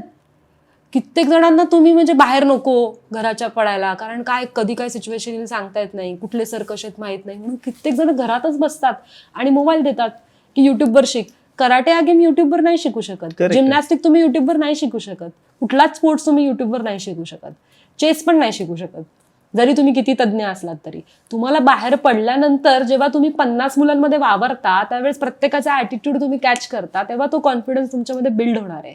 आणि तेव्हाच मग पुढे जाऊन तुम्हाला कुठेही इंटरव्ह्यू द्या, कुठे बाहेर अपॉर्च्युनिटीज आली कामामध्ये तर तिथे तुम्ही जाऊ शकणार आहे. घरात बसून तुम्ही डिप्रेशनमध्ये जाल आणि मग ते साधन म्हणजे ते गेमच आपला होऊन जाईल की हे मला समजून घेतोय, मी याला समजून घेतेय, गेममध्ये माझं मन रमतंय, पॅरेंट्सचं काम होतंय की बाबा 2 तास आपण फ्री आहोत, जाऊ दे खेळू दे. तसं नाही, तुम्हाला बाहेर पडणं गरजेचं आहे. मग तुम्ही एखाद्या चांगल्या गोष्टींचा चांगला क्लास बघा किंवा चांगल्या अकॅडमीकडे जावा, तिथे तुम्ही ते करू शकता. नॉर्मली जर आता आपण बघितलं ना तर बऱ्याच मुलींमध्ये ना कॉन्फिडन्स असतो, कित्येक वेळा आपण म्हणू शकतो की थोडासा जास्तच असतो, ज्याला आपण ओव्हर कॉन्फिडन्स सुद्धा म्हणतो. तर अशा मुलींना तुम्ही काय सल्ले द्याल की थोडंफार काहीतरी एखादी अचिव्हमेंट मिळाली, झालं आता हे मी केलं, आणि त्याच्यानंतर परत तिचं नाव कुठंच दिसत नाही, म्हणून पहिल्यांदा हरणं गरजेचं आहे. मी पहिल्या 3 ते 4 फाईट्स हारले होते, त्याच्यानंतरच तो कॉन्फिडन्स माझ्यात आला की नाही मला हे करायचंय. आजकाल काय होतंय ना, प्रत्येकाला मेडल्स किंवा ट्रॉफी पाहिजे. करेक्ट. आमच्या गेममध्ये पण बऱ्याच स्पोर्ट्सच्या कॉम्पिटिशन्समध्ये आम्हाला ठेवावेच लागतात मेडल्स किंवा ट्रॉफी, की तुम्हाला कंपल्सरी मिळणार आहे, फक्त फर्स्ट सेकंड थर्ड मधलं कुठलं तरी मिळेल. मग तेव्हा पेरेंट्स पण खुश होतात की नाही काहीतरी मिळालं, माझ्या मुलांनी काहीतरी अचीव्ह केलं. आणि मुलं आजकाल ते डिमोटिवेट होत आहेत सगळी सारखेच, काही झालं की डिमोटिवेशन, काही झालं की डिप्रेशन. म्हणजे आम्हाला असं काही बोललं तर डायरेक्ट 4 फटकेच बसायचे. डिप्रेशन काही असं प्रकारच माहित नव्हता. तर मग तुम्ही खूप लाड जास्त होतात ना जेव्हा, किंवा मग खूप गोष्टी अचीव्ह लवकर करताना, मग तो ओव्हर कॉन्फिडन्स तुमच्यामध्ये येतो. मग ज्यावेळेस खऱ्या आयुष्यात तुम्हाला गरज असते ना त्या गोष्टीची, की नाही आपल्याला हे अचीव्ह करायचंय, तिथे तुमचा ओव्हर कॉन्फिडन्स नडतो. नॉर्मली ज्यावेळेस आपण बघतो की शाळांमध्ये पहिलेच्या वेळेस ज्यावेळेस शाळांमध्ये शिक्षक डायरेक्ट मारायचे, आता प्रायव्हेट स्कूल्स आल्यामुळे तिथं मुलांना खूप पॅम्पर केलं जातं. ह्याचा आपण म्हणू शकतो की त्याच्यावर वाईट परिणाम होतोय की चांगला परिणाम होतोय, त्याच्याबद्दल काय सांगाल तुम्ही? मी ऍक्च्युली स्कूलमध्ये टीचर आहे. अच्छा. मी नांदेड सिटी पब्लिक स्कूलला शिकवते कराटे. मी आधी शिकवायचे. सो आम्हाला तर नियम आहेत की तुम्हाला आलं नाही आलं तरी चालेल, म्हणजे कुठल्याही स्कूलला असं नाही की कुठल्याही स्कूलमध्ये आता ह्याचे नियमच केलेले आहेत की तुम्ही मुलांना ओरडू शकत नाही, रागवू शकत नाही, मारू शकत नाही. जर त्यांनी पेरेंट्सनी काही जरी केस वगैरे केली, कंप्लेंट केली, तर तुमचा पूर्ण करिअर लॉस्ट होऊन जाईल. आणि कुठल्या टीचरला असं वाटेल की आपलं हे असं व्हावं. पण ती गोष्ट चांगली आहे की वाईट आहे? काही ठिकाणी हे गोष्टी चांगल्या आहेत, कारण काही टीचरचा अतिरेक पण होतो. पण असंही नाहीये की तुम्ही मुलांना ओरडायचंच नाही किंवा मुलांना सांगायचंच नाही. एखादा छोटासा पाठीवर एक फटका म्हणू आपण, तर ते नॉर्मल आहे. पण त्याचा पण पेरेंट्सनी बाऊ करायचा तर मग ते फार अवघड आहे. मग तुम्ही घरात नाही का मुलांना तुमच्या हात लावत किंवा काय समजून सांगू शकतो, पण काही काही मुलं ऐकतच नाहीत, अजिबातच ऐकत नाही. त्यांच्या पेरेंट्सना जरी आपण सांगितलं तरी ते म्हणतील नाही, माझा मुलगा असा नाही, माझा मुलं असं करूच शकत नाही. मग त्यावेळेस ते टीचरनी करायचं काय, हा पण प्रश्न पडतो. त्यामुळे रागवणं किंवा समजवणं ह्या गोष्टी मुलांना नाही कळत, पण पेरेंट्सना कळतात की जरी रागवले तरी टीचर आपल्या चांगल्यासाठी रागवतात. त्यामुळे पेरेंट्सनी पण त्याचा बाऊ करू नये आणि टीचर्सनी पण अतिरेक करू नये की बाबा मी म्हणजे खूप जोरातच फटका मारलाय. मी ज्या शाळेमध्ये होतो तिथं मला अजूनही आठवतंय, गणिताचे सर, विज्ञानाचे सर आणि इतिहास भूगोलाचे सर म्हणले की त्यांच्या हातात पहिले पट्टी असायची. आता पट्टी अलाउडच नाहीये. तुम्ही पट्टी बिट्टी सगळं विसरून जावा. प्लास्टिकच्या स्केल्स आहेत तुमच्याकडे. करेक्ट. आपल्या वेळेस लाकडी पट्ट्या होत्या, आता तुम्हाला दिसणार पण नाहीत. त्या मराठी शाळेमध्ये असतीलही कदाचित, पण खूप नियम कडक आहेत आणि त्यामुळे मुलांना शिकवणं. आणि कसं होतं, आता पहिली जनरेशन मध्ये ना 4-4 भावंड असायची, बरोबर, आता एकच मुलं आहे. त्यामुळे एक मुलं आहे, त्यामुळे आपल्याला त्या जपणं गरजेचं आहे. त्याला म्हणजे त्याला त्रास नाही झाला पाहिजे हे प्रत्येक पेरेंट्सला वाटतं. पण थोडासा त्रास तुम्ही आत्ता सहन केला म्हणजे जर टीचर खरंच खूप चांगले असतील आणि त्याच्या चांगल्यासाठी बोलत असतील तर भविष्यात तुम्हाला त्याच गोष्टी उपयोगाला येतील. आता त्याला पॅम्पर करून उपयोग नाही, नंतर मग त्याचं पॅम्परिंग एवढं होईल की तुम्हाला ते नको नको होईल, असं होईल ते. नॉर्मली आता आपण ज्यावेळेस बघतो ना की कुठलाही विद्यार्थी असेल तर पहिल्याच्या वेळेस एखाद्याने 70-80% मार्क आणले तरी पॅरेंट्स खुश असायचे. हो, ऍक्च्युली आता उलट झालेलं आहे. आता जर आपण बघितलं तर त्याच्यामध्ये त्या विद्यार्थ्याला जर सपोज एखाद्याला 85% किंवा 90% तर तू 95 का नाही आणले? माझ्याकडे उदाहरण आहे, आता लेटेस्टचं उदाहरण आहे. आजकाल मुलं IT साठी 9वी-10वी पासून त्यांना क्लासेस आहेत, ॲलेन असो किंवा बाकीच्या गोष्टींच्या असो. म्हणजे कुठल्याही ब्रँडचं मी नाव नाही सांगत आहे, पण बरेच क्लासेस आहेत ते 9-10 पासून तुम्हाला लावावे लागतात. आणि आत्ता लेटेस्ट मध्ये माझी एक स्टुडंट आहे, तिला 96% आहेत आणि ती क्लासमध्ये येऊन ढसाढसा रडायला लागली. अरे बापरे, मला 98च हवे होते. आणि मी अशी बघते तिच्याकडे, म्हणलं मला दोन्ही मध्ये पण एवढे म्हणजे 6माही परीक्षेत आणि लास्ट परीक्षेत मिळून पण एवढे नव्हते. तू नको एवढं टेन्शन घेऊ. म्हणलं की आम्हाला 10वीत एवढे म्हणजे त्याचे उलटे पण 69% आणले तरी आमचे पॅरेंट्स खूप खुश असायचे. आणि तुला 96 पडलेत तरी सुद्धा तुमचं असं आहे म्हणजे. आणि तिचे पॅरेंट्स म्हणतात की नाही 2-3% अजून थोडेसे म्हणजे आम्हाला क्रॅक झाली असती ती पटकन. मग काय बोलायचं, मग ती स्ट्रेसमध्ये नाही जाणार तर काय जाणार ती मुलगी. नॉर्मली आपण जर बघायला गेलो तर पहिले ज्यावेळेस बोर्डांचे निकाल लागायचे त्यावेळेस टॉपर जे असायचे ते 92-93 ह्या रेंज मध्ये असायचे, किंवा आता डायरेक्ट 99.5 आणि ते तसं डिक्लेअर करून टाकतात. ह्याच्यामुळे कुठं ना कुठंतरी आजकाल मुलं थोडीशी प्रेशराईज व्हायला लागली आहेत. ऍक्च्युली प्रेशराईज मुलं होतातच आहेत आणि मुलांचं कॉम्पिटिशन पण खूप आहे ना. राईट. आज आपल्या वेळेस म्हणजे कॉम्पिटिशन वगैरे हा प्रकार एवढा नव्हता. तिने अचीव्ह केलं, आपण खुश व्हायचो किंवा माझी फ्रेंड पुढे गेले. कुठेतरी असायचं की आपण पण अभ्यास चांगला करा, आई वडील ओरडायचे की नाही तिला पडले तुला पण पडले पाहिजे. पण आता कसं आहे, 8वी पासूनच कॉम्पिटिशनची रेस आहे. ती पुढे जाईल, मग तिला कुठेतरी भारी नोकरी मिळेल, हे मिळेल. तुम्ही 8-9 स्टँडर्डच्या मुलींना एवढं प्रेशराईज करताय, त्यांचा फिजिकल फिटनेस पूर्ण खराब होतो, त्यांच्या हार्मोन्सवर परिणाम होतो, त्या स्ट्रेसमध्ये जात आहेत, काही त्याचा विचारच करत नाहीयेत पेरेंट्स. आणि मग ती मुलं पण नाही, माझ्या फ्रेंडला जर 99 पडले, मला 96 पडले तर म्हणजे मला 3% कमी पडले तिच्यापेक्षा. हे कॉम्पिटिशन तुमच्यामध्येच आत्तापासून होत आहे. त्यामुळे फ्रेंड्स पण नाही राहत. फ्रेंड्स पण तेवढ्या पुरतेच मर्यादित आहेत. कुठे तुम्हाला म्हणजे असे बेस्टी किंवा बेस्ट फ्रेंड्स त्यांच्यामध्ये पण कुठेतरी कॉम्पिटिशन तयार होत आहे. पॉझिटिव्ह कॉम्पिटिशन आणि निगेटिव्ह कॉम्पिटिशन ह्या दोन्ही मध्ये जर बघायला गेलो आपण तर फरक खूप प्रकर्षाने आपल्याला जाणून येतो की पॉझिटिव्ह कॉम्पिटिशन मध्ये तुम्ही एकमेकांना बरोबर घेऊन चालायचा प्रयत्न करता. निगेटिव्ह कॉम्पिटिशन मध्ये तुम्ही माझ्यापेक्षा समोरचा कसा कमी होईल त्याचा प्रयत्न करता. तर त्या संदर्भात तुम्ही ओव्हरऑल आजकालच्या पिढीला काय संदेश देऊ शकता? तुम्हाला ह्या गोष्टींचा उपयोग होणारच नाहीये. पहिली गोष्ट की तुम्ही 98 पाडताय का 99 पाडताय का 96 पाडताय, तुम्हाला होणार आहे त्याचा उपयोग तुम्हाला जे फील्ड चूज करायचं त्याच्यामध्ये होणार आहे. तुमचा कल आहे स्पोर्ट्समध्ये आणि तुम्हाला 96च पाडायचे, तिला पडले म्हणून, तर उपयोग नाहीये. हां, तुम्हाला जायचं UPSC क्रॅक करायची आहे, तर तुम्हाला पाडणं गरजेचं आहे, असं नाही की नाहीये. पण त्याच्यासाठी तुम्ही हॅमरिंग करून असं स्वतःला एकदम स्ट्रेसमध्ये आणून की मला एवढं केलंच पाहिजे कारण तिला आहे, याचा काहीच फायदा नाहीये.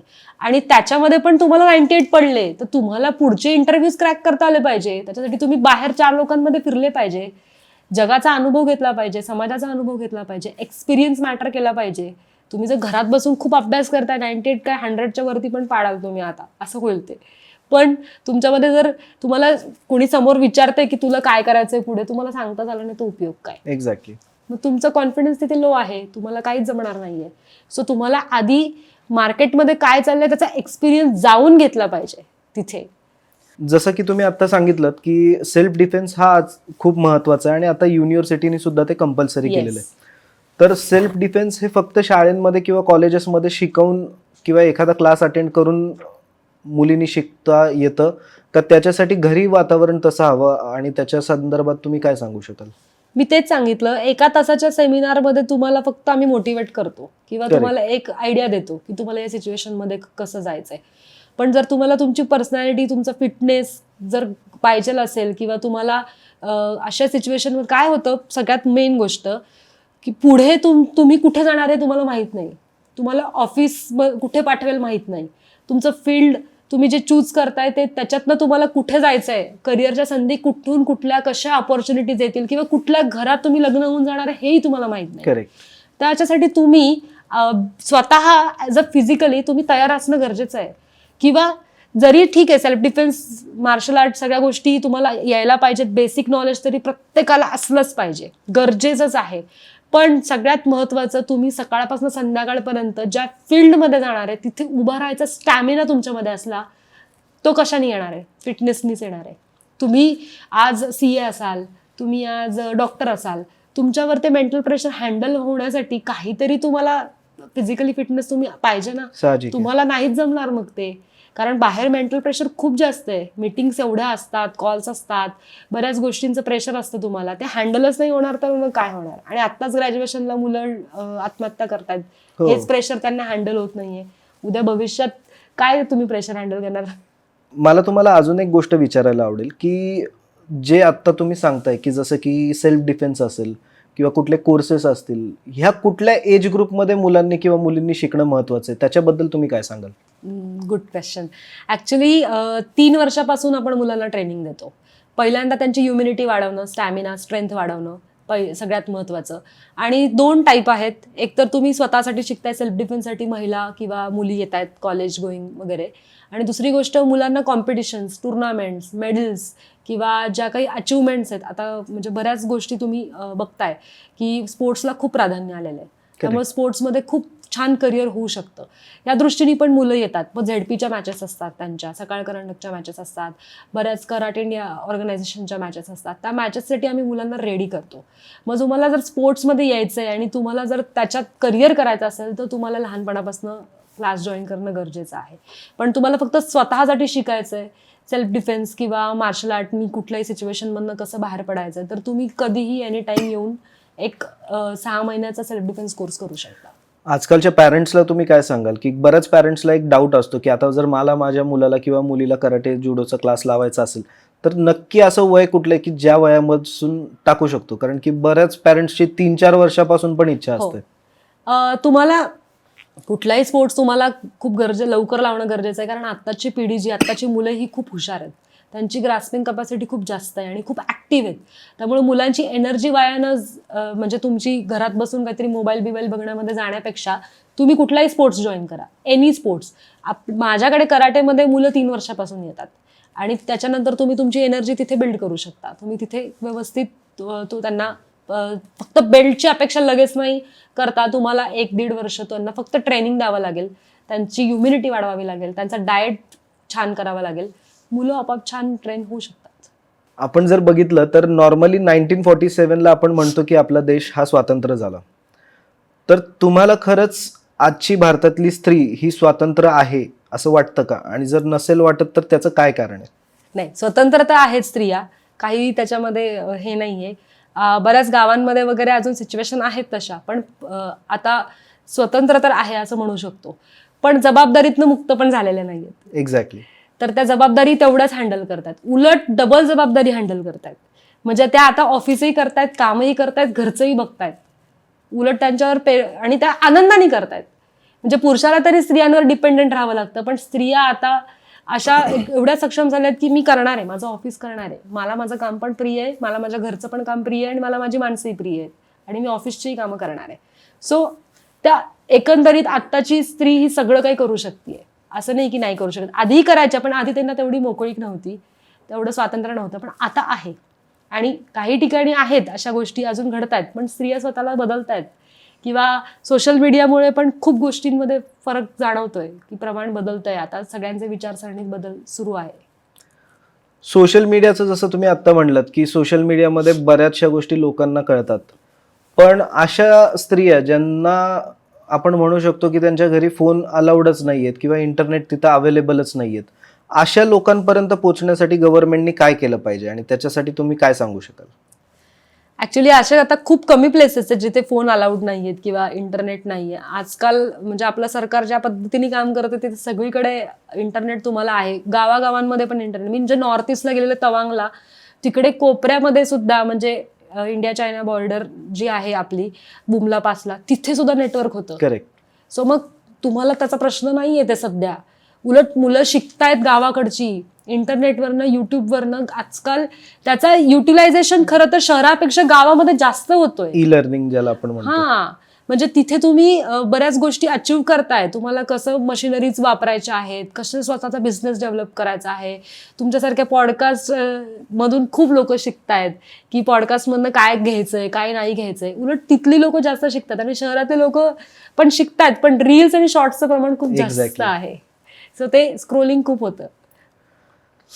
ज्यावेळेस आपण बघतो की आजकालची जी जनरेशन आहे, आपण जर बघायला गेलं तर प्रत्येक गोष्टीच्या दोन बाजू असतात, एक असते पॉझिटिव्ह, एक असते निगेटिव्ह. आपण लहान मुलांना फोन देतो ई लर्निंग शिकण्यासाठी, आणि मग ते वेगळेच ऍप ओपन कर, युट्यूबच ओपन कर, इन्स्टाच ओपन कर, मग त्याच्यावर शॉर्ट्सच बघ, रील्सच बघ. तर ह्याच्यावर पॅरेंटनी कंट्रोल ठेवायचा कसा? कारण की ते जॉबला असतात, वर्किंग असतात, घरी एखादी आजी असते. तर त्या सिच्युएशनमध्ये तुम्ही काय सांगाल ॲज अ आई म्हणून? तुम्ही कसं बघता त्या गोष्टीकडे? खरं सांगायचं तर मी माझ्या मुलीला फोन देते, असं नाही की नाही देत, पण मी तिला शॉर्ट्स व्हिडिओ बघायला नाही देत, मी लॉंग व्हिडिओ बघायला देते. म्हणजे लर्निंगचे जे काही असतील ते व्हिडिओ, किंवा कृष्णाच्या सिरियल्स, लहान आपल्या महाभारताच्या सिरियल्स, त्या शक्यतो लॉंग व्हिडिओ जास्त देतो. कधी तिची इच्छा झाली रील्स तर ती माझ्याच बघते किंवा पण मोस्टली तरी आम्ही तिला सांगितलं, डोळ्यांनी जरी मी तिला म्हटलं की नाही घ्यायचा फोन, तर ती नाही घेणार. हे स्किल पेरेंट्सकडे असतं, फक्त पेरेंट्स वापरत नाही. आज ती 6 वर्षाची, पण तिने चॉकलेट नाही खाल्लेलं, कारण मी तिला दिलंच नाही. मी तिला इंट्रोड्यूसच नाही केला. तिला तिच्या फ्रेंड्समधनं चॉकलेट मिळालं, ती तिच्या पप्पाला आणून देते, ती तुमच्यासाठी. सो ते आपण इंट्रोड्यूसच नाही करायचं मुलांना की मला हे. आणि इथे शॉर्ट्स रील आपण पण बघतो, मी पण खूप बघते, मला पण घरी बोलतात, पण माझं कामच ते. मला माझे व्हिडिओज टाकावे लागतात, मला अकॅडमीचे पण व्हिडिओज टाकावे लागतात, त्यामुळे मला पण ते बघणं गरजेचं असतं. पण कुठेतरी आपण तो मुलांवर कंट्रोल ठेवू शकतो. तिला सांगू शकतो, त्यांना सांगू शकतो मुलांना की हे तुला मिळेल, पण एक योग्य वय आलं की तुला आम्ही ते देऊ, आत्ता हे तुझ्यासाठी नाहीये. आणि बरेच गेम्स आहेत एज्युकेशनल मार्केटमध्ये, घ्या तुम्ही आणि द्या मुलांना, ते पण शिकतील मुलं. खूप गेम्स आहेत एज्युकेशनचे मार्केटमध्ये, ते तुम्ही शिकू शकता. प्रत्येक वेळेस काय फक्त मोबाईलच पाहिजे असं काही नाही आहे, त्याच्यावर उपाय भरपूर आहेत. सो आपण आपल्या लास्ट क्वेश्चनकडे येऊयात. मग त्याच्यानंतर आमच्या इथे एक नवीन कन्सेप्ट आम्ही लॉन्च केली गेले 5-6 एपिसोड, ज्याच्यामध्ये आम्ही काही रॅपिड फायर क्वेश्चन्स विचारतो. सो त्याच्या आधी आपण एक शेवटचा आणि सगळ्यात महत्त्वाचा प्रश्न आपल्या जनरली सगळ्या पब्लिकसाठी विचारूयात, की आपण बघतो की बरेच वेळा सेल्फ डिफेन्सची गरज ही घराच्या बाहेर न पडता घरामध्येही बरेच वेळा महिलांना लागते. बरोबर. ज्याच्यामध्ये आपण म्हणू शकतो फॅमिली हॅरासमेंटच्या गोष्टी असतील. तर अशा ज्या महिला एपिसोड बघतात की ज्या बाहेर तर सुरक्षित फील करतात, पण घरातच त्यांना सुरक्षित वाटत नाही, अशा महिलांना तुम्ही काय संदेश द्याल? तुम्हाला त्याच्यासाठी स्वतःला सांगणं गरजेचं आहे की मला ह्यातून बाहेर पडायचंय. तुमचं मन तयारच होत नसेल की मला ह्यातनं बाहेर पडायचंय, म्हणजे तुम्ही स्वतःला खूप लाख म्हणताय हे चुकतंय, पण ते चुकतंय हे समोरच्याला सांगताच येत नाहीये तुम्हाला, तर तुम्हाला कोण मदत करेल? मदत करायला हजारो ऑप्शन्स उपलब्ध आहेत. पोलीस यंत्रणा भरपूर मोठी आहे, आम्ही स्वतः NGOज आहेत, बऱ्याच गोष्टी तुम्ही शिकू शकता, करू शकता. पण तुमच्यामध्ये ते येतच नाही की मी नाही, माझा नवरा कसाही असला तरी तो छान आहे, माझाच आहे तो. अरे पण तो नवरा मग त्याची पण तू आहेस ना. करेक्ट. मग त्यांनी तुझी काळजी घेतली पाहिजे ना. तिच्यावर हात उचल नाही, तर जबाबदारी त्याची म्हणजे नाहीच आहे. तुम्ही जेव्हा लग्न करता त्यावेळेस असं मग ठरवून करायचं होतं की मी पण मारणार, तू पण मार, असं नाही होत. तुम्हाला कुठेतरी स्टँड घेणं गरजेचं आहे की हे झालं तर मी या घरात पाऊल ठेवणार नाही.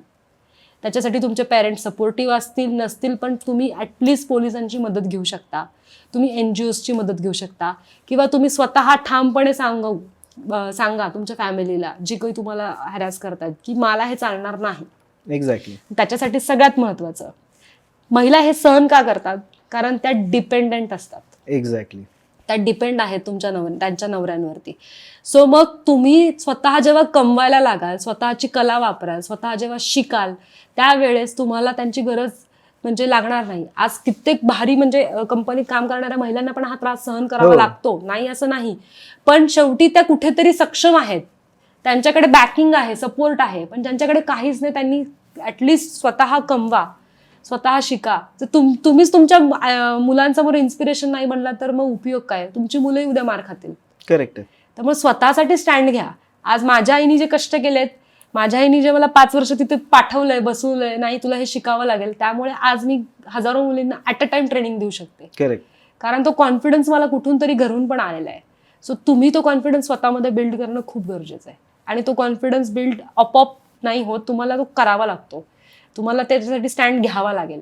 एकदा माइंडमध्ये ठरवलं मला हे करायचंय, मला हे मार नाही सहन करायचा, मी हे करणार नाही, काही प्रॉब्लेम नाही. आणि आजकाल सरकार खूप मदत करते महिलांना अशा बाबतीत. तर म्हणजे तुम्हाला डायरेक्ट 7-7 वर्ष जेल होऊ शकते. एक्झॅक्टली.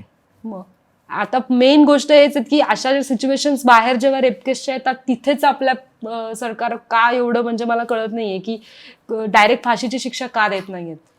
करेक्ट. जिथे खरीच चूक आहे तिथे द्यायलाच पाहिजे असं मला तरी खूप वाटतं. म्हणजे ह्याच्यावर मी एक प्रोग्राम केला होता खूप, की बलात्काराला एकच न्याय, फाशी हाच उपाय. असा मी 5 वर्ष रन केलेला प्रोग्राम आहे. अच्छा. सगळीकडे माझे शोध झाले त्याच्यावरती, बालगंधर्वापासून पूर्ण पुण्यामध्ये, मुंबईमध्ये, अशा ठिकाणी. आणि तो खूप आवडला होता लोकांना. पण त्याच्यावरती मेन काम व्हायला पाहिजे असं वाटतंय मला. बाकी स्त्रिया तर सक्षम आहेत, त्या करतील. चालेल नम्रता, आपण आता आपल्या शेवटच्या राऊंडकडे जाऊयात, ज्याच्यामध्ये रॅपिड फायर मध्ये आम्ही तुम्हाला काही क्वेश्चन्स विचारू, तुमची उत्तरं अपेक्षित आहेत लवकर. डिसिप्लिन की मोटिवेशन? गरजेचं काय? डिसिप्लिन असेल की मोटिवेशन आपोआप येतं. स्ट्रेंथ की peace? Peace. Actually strength build आपोआप होईल तुमची, पण तुमच्या जर पीस असेल तर. फियर की जास्त आपल्यावर असलेला चुकीचा फेथ? नक्की धोकादायक काय ठरतं? फियर का फेथ? असं म्हणजे फियर म्हणजे जो तुम्हाला जाणवतो, आणि फेथ जो स्वतःवर चुकीचा आहे. हे दोन्ही क्वेश्चन चुकीचे आहेत ऍक्च्युली. फियर असेल तर फेथ येणारच नाही. फेथ चांगल्या गोष्टीचा पाहिजे की मी हे करू शकते, तर तो फियर आपोआप निघून जाईल. माइंड की हार्ट, कुठल्या गोष्टीला जास्त प्राधान्य दिलं पाहिजे? जर रिअल गोष्ट असेल की ती अचीव करायची आहे, तर तुम्ही तुमच्या हार्टचंच ऐकलं पाहिजे. अर्ली मॉर्निंग्स इम्पॉर्टंट आहेत की late nights? Early morning. Of course, exercise असल्यामुळे. Win or learn? Always learn. Win आपोआप व्हाल तुम्ही. कम्फर्ट झोन की ग्रोथ? याला थोडंसं एक्सप्लेनेशन दिलं तरी चालेल. जिथे ग्रोथ करायची तिथे कम्फर्ट झोन पाहिजेच, पहिली गोष्ट. नाहीतर ती ग्रोथ होत नाही. जर तुम्ही कम्फर्टेबलच नसाल तर तुम्हाला तिथे ग्रोथ मिळणारच नाही. तुमचं मनच जर तिथे काम करत नसेल, तुम्ही फक्त माइंडनीच चालताय, तर कुठेतरी मन थकतं आणि म्हणतं नाही करायचंय मला हे. त्यामुळे कम्फर्ट झोन असेल तिथे ग्रोथ होतेच. सक्सेस मिळवण्यासाठी सगळ्यात महत्वाची गोष्ट कुठली पाहिजे? कॉन्फिडन्स, पण ओव्हर कॉन्फिडन्स नाही. कॉन्फिडन्स पाहिजे तुमच्यामध्ये स्वतःवरचा विश्वास पाहिजे. पहिली गोष्ट की म्हणजे मी हे करू शकते, किंवा मला हे करायचंय, हा कॉन्फिडन्स पाहिजे. असं नाही की मी हे करणार, म्हणजे माझ्याकडे होईल, हे माझ्या काय 2 वर्षात होऊन जाईल, असं नाही. मला हे करायचंय आणि मला हे मी करणार आहे. मी त्याच्यासाठी प्रयत्न खूप गरजेचे आहेत. One word to describe yourself? Unstoppable. मला थांबायचं नाहीये. मला कुठल्याही क्षेत्रात असू देत, मी आज जे काही करते तिथे मला पुढे जायचंय. मग कुठूनही काम येऊ देत, मला दिवसातनं खूप कामं येतात. कधी आता आज मी कमीत कमी 4 सेशन घेऊन आली आहे. ओके. 2 डान्सचे 2 कराटेचे, आणि उद्या पहाटे मला 4 वाजता ट्रेकला जायचंय क्या बात. आणि आपण आता पॉडकास्ट शूट करतोय. सो मग टाइम मॅनेजमेंट मी तर करतेय. सो मला असं नाहीये की मला इथे हे करायचंय ते करायचंय किंवा काय, त्याच्यासाठी सपोर्ट पण खूप महत्वाचा आहे. सो मला अनस्टॉपेबल व्हायचंय, मला थांबायचं नाहीये. थोडासा एक अवघड प्रश्न तुमच्या ओव्हरऑल जर सगळ्या जर्नीकडे बघता, ऍक्टिंग, मॉडेलिंग की स्पोर्ट्स? नाही, हे तिन्ही मला खूप प्रिय आहेत आणि या तिन्हीचा मला फायदा होतो. स्पोर्ट्समुळे मी फिट आहे, फिट असल्यामुळे माझ्यात कॉन्फिडन्स आहे, ॲटिट्यूड आहे, ॲटिट्यूड असल्यामुळे मी मॉडेलिंग करते, आणि स्ट्रेंथ आणि स्टॅमिना किंवा मी जे काही एक्सप्रेसिव्ह आहे मी आत्ता, ते मला ॲक्टमध्ये उपयोगाला येत आहे. ओके, थँक्यू सो मच तुम्ही शोवर आलात त्याबद्दल. आय थिंक आज जे तुम्ही सगळ्या गोष्टी सांगितल्या त्या आमच्या प्रेक्षकांना आणि खास करून मुलींना, प्रत्येक वयोगटातल्या मुलींना जास्त करून त्यांना ऐकायला, त्यातनं समजून घ्यायला खूप फायदेशीर ठरतील असं आम्हाला नक्कीच जाणवतंय. तर थँक्यू सो मच तुम्ही आमच्या शोमध्ये आहात त्याबद्दल. तर नम्रता, तुम्ही आज आमच्या एपिसोडमध्ये आलात त्याबद्दल मी अजिंक्य भावे पुन्हा एकदा तुमचे मनापासून आभार व्यक्त करतो. आजचा हा एपिसोड आपल्या येणाऱ्या सगळ्या जनरेशनसाठी म्हणा किंवा अजून पुढे जेवढ्या वेळा बघितला जाईल तो नक्कीच त्यांना उपयोगी पडेल. महिलांना जी तुम्ही आज माहिती सांगितलीत किंवा ज्या गोष्टी सांगितल्यात त्या देखील त्या त्यांच्या डे टू डे लाईफमध्ये वापरू शकतील अशी आपण आशा व्यक्त करून आजचा एपिसोड आपण इथंच थांबवूयात. Thank you so much. थँक्यू.